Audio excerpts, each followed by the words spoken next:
화장품 대기업을 다니다 퇴사한 정호석 씨.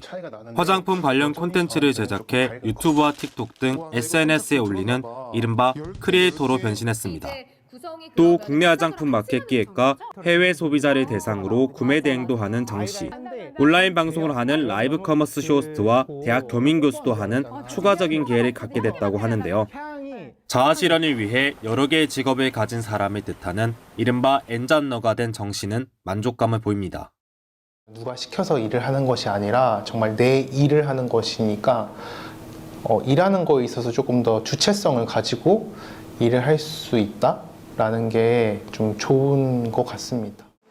다른 MZ세대 역시 정 씨 같은 사례에 동질감을 보입니다. 엔잡을 통해서 본인의 취미, 하고 싶은 일들을 약간 성취하고 싶은 그런 욕망이 좀 있는 것 같아요. 회사가 아닌 개인의 성장을 더 중시하는 MZ세대. 엔잡만이 이들 모습 전부는 아닙니다. 지난해 공무원을 그만둔 장미진 씨. 한 건설 대기업에서 처음 퇴사한 뒤 공무원과 프리랜서 아나운서, 쇼호스트를 거쳐 지금은 증권회사에 몸을 담고 있는데요. 대기업이고 아무래도 안정되어 있다 보니까 견뎌야 된다 했던 것 같은데 결과적으로는 개인의 성장에 크게 도움이 되지 않았던 것 같다라는 생각을 많이 해서 장 씨가 안정된 직업으로 꼽히는 공무원을 접은 것도 이유가 있습니다. 3개월밖에 있지 못했던 이유 중에 가장 큰 부분이 경직되어 있는 구조, 내부 분위기였어서 이런 부분들은 저도 힘든데 퇴사와 이직을 되풀이하는 이른바 대퇴사 시대라는 풍조는 이제 MZ세대 사이에 흔한 일입니다. 하나 이직은 모두 해봤는데 이거는 자연스러운 현상인 것 같아요. 나한테 도움이 안 된다거나 아니면 사내 문화 자체가 너무 수직적이다 그러면 못 버티고 퇴사하는. 한 플랫폼의 설문조사 결과 1,100여 개 업체 가운데 84.7%가 1년 이내 조기 퇴사자가 발생했고 68.7%의 업체는 MZ세대의 조기 퇴사 비율이 이전 세대보다 많다고 응답했는데요.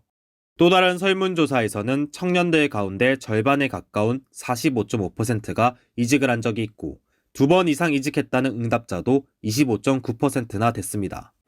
회사에서 맡은 일만 한다는 뜻인 조용한 사직도 MZ세대 사이에 유행처럼 번지는 상황. 일을 빨리 끝내고 제 여가 시간이나 흥미를 느끼는 것들의 시간과 돈을 더 투자함으로써 제가 성장해서 제 미래를 더 대비할 것 같습니다. 일부 기성세대는 이런 MZ세대의 특징을 끈기가 없다며 부정적인 시각으로 바라보는데요. 전문가들은 이런 현상을 어떻게 보고 있을까? 기존의 수직적인 문화나 소통 방식이 MZ세대에게는 받아들이기가 쉽지 않습니다. 자신의 고유성을 존중하지 않기 때문에 성장에 도움이 되지 않는다고 느끼는 것이죠. 하지만 자신이 중시하는 가치가 반영이 되거나 합리적이라고 느껴지는 일에 대해서는 끈기와 열정을 불태우는 것이 MZ세대의 특징입니다.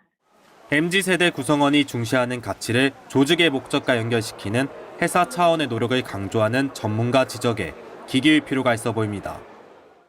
기성세대와 전혀 다른 가치관을 갖고 있는 MZ세대. 빠르게 확산되는 새로운 직장 문화가 우리 사회에 깊숙이 자리 잡고 있습니다. 국민리포트 구민수입니다.